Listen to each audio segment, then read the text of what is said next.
What's up, guys? Welcome back to the Sports Degenerate Podcast. Today we have something new. So we are officially 8 weeks into the season, going into week 9, which is crazy. It's gone by so fast. But we are going to do a mid-season review of my preseason predictions. So for the people that have been following me for a while, I gave you guys some bold predictions on players going into draft season. Players that I thought were going too high. I didn't like their value. I didn't think you guys should draft them. And players that I love their value. They were going too low in my opinion, and I wanted you guys to draft them. So I have around 15 to 16 players that I gave you guys preseason. We are going to assess my predictions. Obviously, it's only halfway through the season.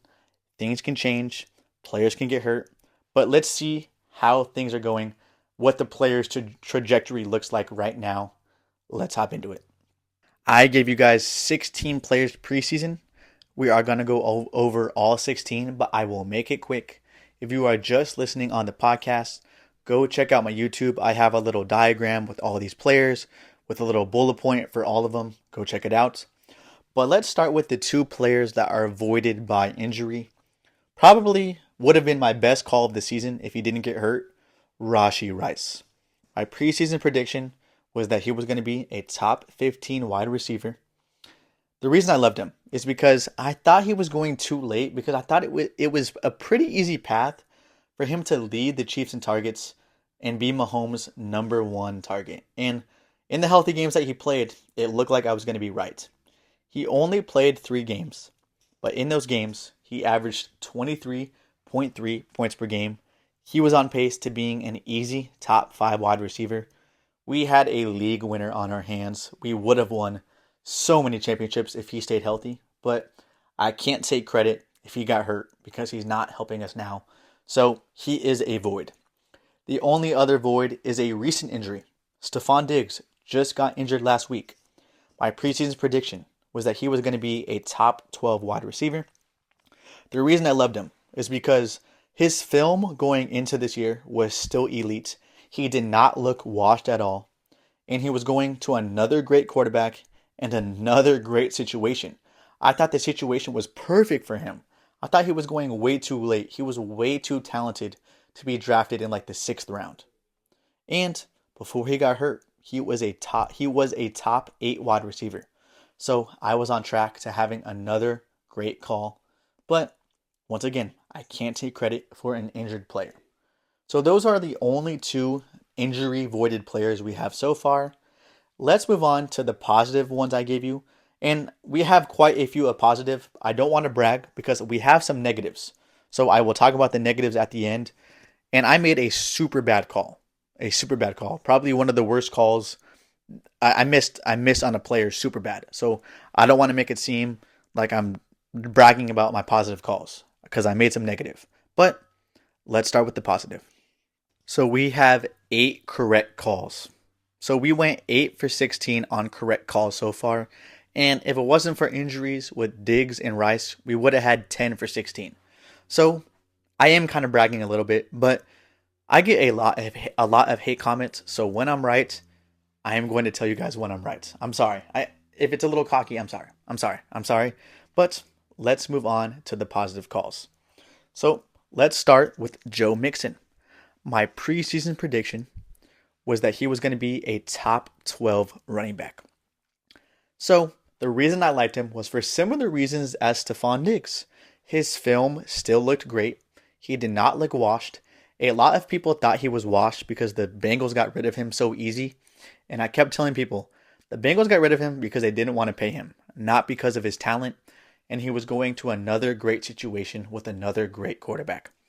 Mixon has missed 2 or 3 games, a couple games this year with an ankle injury, and he's still an easy RB1.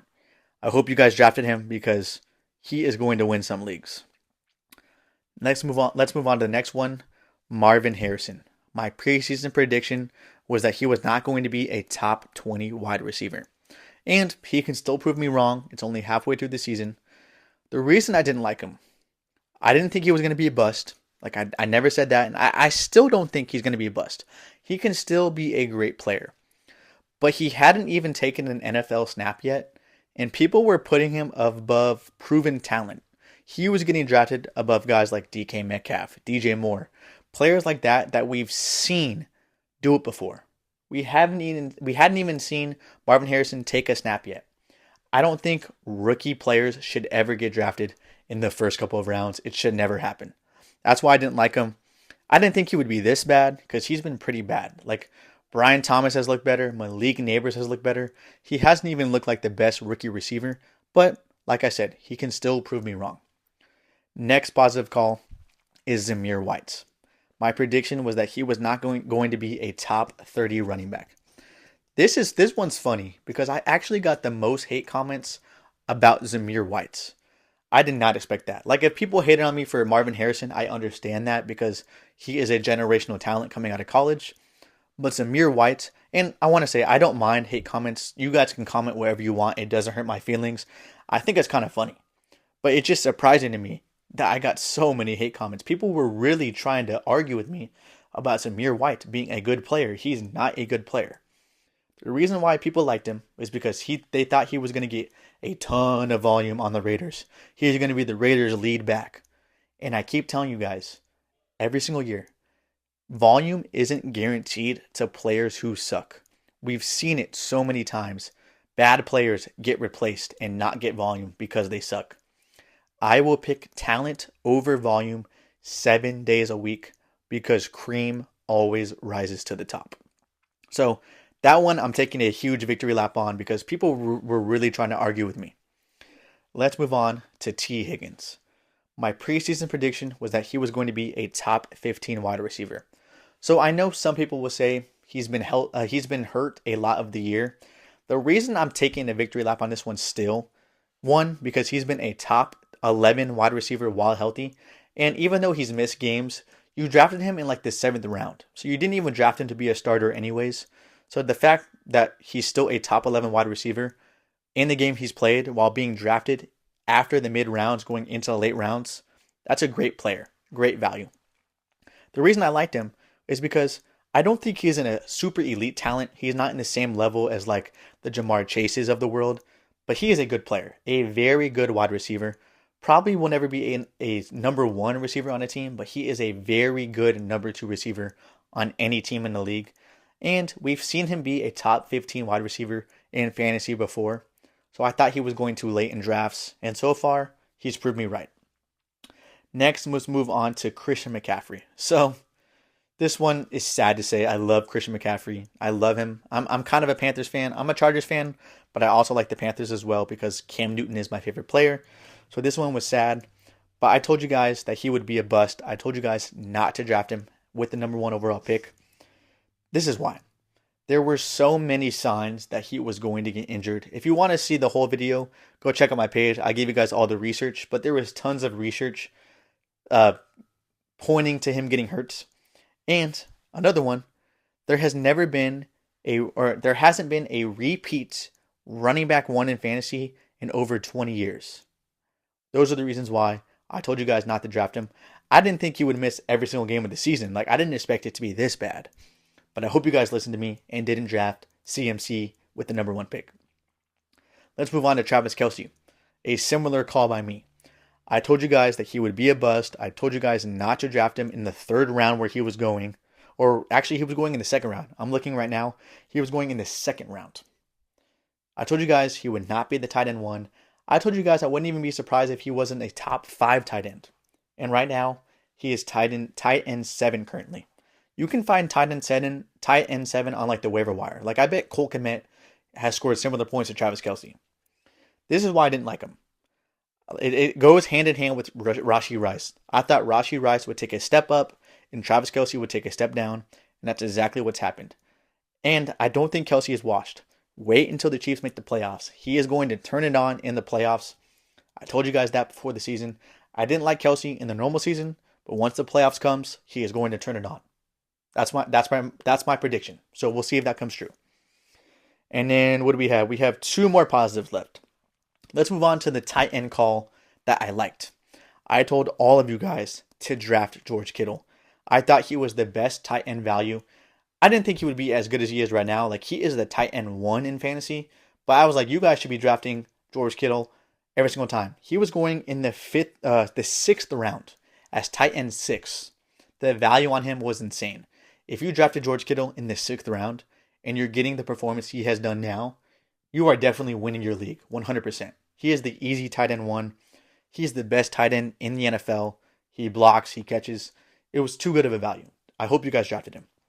And then the last call we got correct was Chuba Hubbard. I told all of you guys to end your drafts by drafting Chuba Hubbard because he was going to be the starting running back for the Panthers for at least 4 weeks and be a running back 2 for at least 4 weeks. And he is a top 11 running back through 8 weeks of the season. And you drafted him basically for free. You didn't have to pay anything for him. So I hope you guys listen to me. And honestly, Chuba has surprised me on film this year.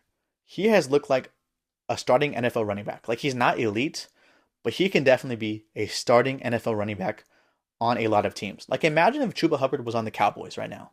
Like, it's crazy, bro. He has really surprised me this year. So those are the positive calls, the ones we got right. Let's end with some negatives. And we have a huge negative coming. I'm going to start it off. Let's move on. So the worst call of the year, 100%, and I'm sorry if you listened to me. I told you guys not to draft Kyren Williams. I didn't even think he would be a top 15 running back. There was a couple reasons why. One, on film last year, I thought he was like an average talent. I didn't think he was bad, but I didn't think he was good either. I kind of thought he was a product of Sean McVay's system because Sean McVay always has a good running scheme. And I thought a lot of his production was volume-based, and I didn't think he was guaranteed volume because they drafted Blake Corum. But oh boy, could I not be more wrong. Kyren has proved me wrong this year. He looks great on tape, and honestly, he is the reason why this Rams offense works. The Rams had no Puka, no Cooper Kupp, and Kyren was still keeping them in games and helped them win a couple games. He has looked amazing. I'm sorry if you guys listened to me. A terrible call. If you guys didn't listen to me and you drafted him, you are 100% happy. Let's move on to another bad call by me. I told you guys to draft Josh Palmer at the end of drafts. I thought he would be a top 24 wide receiver. I was completely wrong. He's not even usable in fantasy. He's on all waiver wires. He's probably not on any rosters at all. The reason I liked him, basically what Ladd McConkey is for the Chargers this year, that's what I thought Josh Palmer would be. Because Josh Palmer has a lot of rapport with Herbert. He's played with Herbert for a couple years. That's why I liked him, but he's terrible. He's not even usable.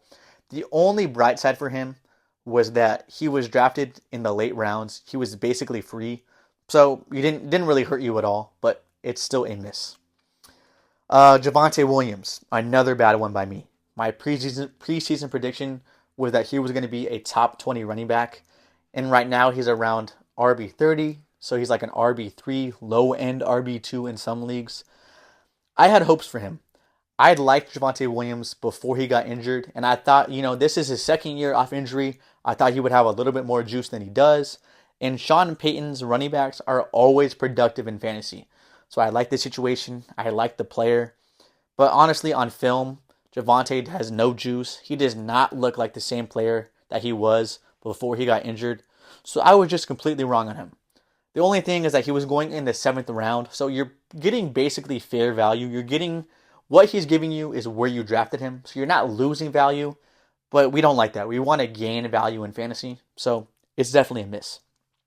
So I have 2 more misses left. These ones are kind of iffy because I think by the end of the year, they will end up being correct. But right now, they are technically misses. Tony Pollard. So my preseason prediction was that he was going to be a top 15 running back. The reason I liked him was for the similar reason as Joe Mixon. People thought he was washed because last year on the Cowboys, he didn't have the best year. But I didn't agree. I still think Pollard looked good. He was coming off an injury last year, but I still think he looked good. And this is his second year off injury. I love the situation for him. And right now, he is a top 20 running back, so he's not quite top 15. So technically, it is a miss right now. But I think by the end of the year, he will be a top 15 running back because he has put up some good film and had some good games. So it's a miss right now, but I don't think it will be by the end of the year. And similar, Chase Brown. My preseason prediction was that he was going to be a top 20 running back. This call was always a long-term call Because at the beginning of the year, Zach Moss was the lead back for the Bengals. But my prediction, which has become true, was that Chase Brown would eventually be the lead back, and that is what happened. Chase Brown is the lead back. The reason I said that is because Zach Moss is an average talent. He's not terrible, but he's not good as well. Zach Moss is a RB2, and that's where he is right now, where he should be. Chase Brown is great. He looks great on film. He's super explosive.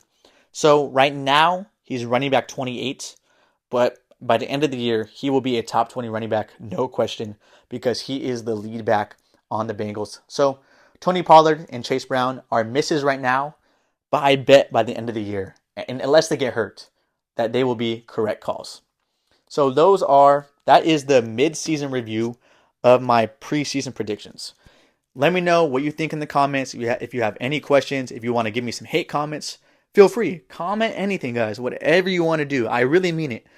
Hate comments do not bother me at all. If you have any questions, once again, please ask. Thanks for watching. Thanks for listening. I love all of you.